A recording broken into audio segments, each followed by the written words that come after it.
Mecca and the Kaaba, coming from the Arabic word for cube, have been the center for Islamic worship for centuries and are visited by more than 10 million people each year.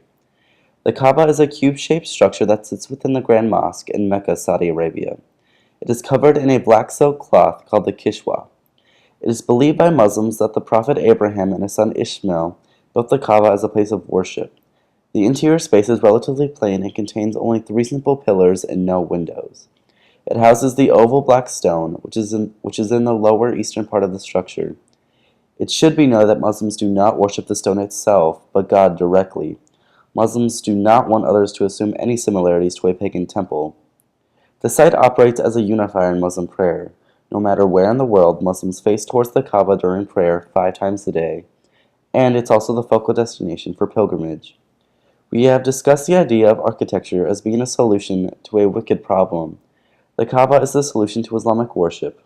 Many see the structure as a solution or even savior in their life, a reason to pilgrimage across the world. One of the 5 pillars of Islam commands all Muslims to pilgrimage to the Kaaba at least once in their lifetime.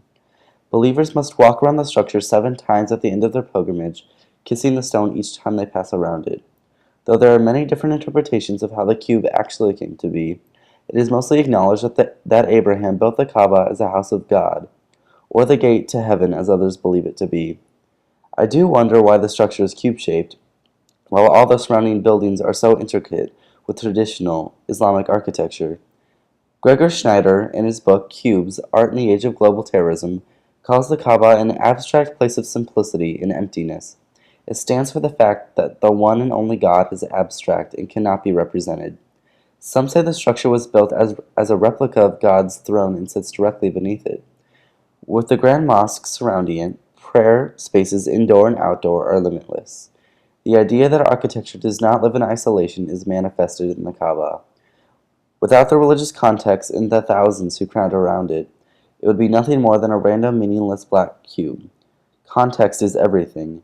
Even though its shape and style is so simplistic, it becomes very intriguing and almost intimidating when you think of its importance in the Islamic world. Even though it is bluntly unnatural, it brings a familiar landmark to the city of Mecca. From the minarets of the Grand Mosque to the Kaaba itself, the journey is worth the sight and the experience. It is definitely a privileged place, as Robert Harris would put it, and I'm sure the Muslims in Mecca assume a great deal of pride and ownership over their place of worship.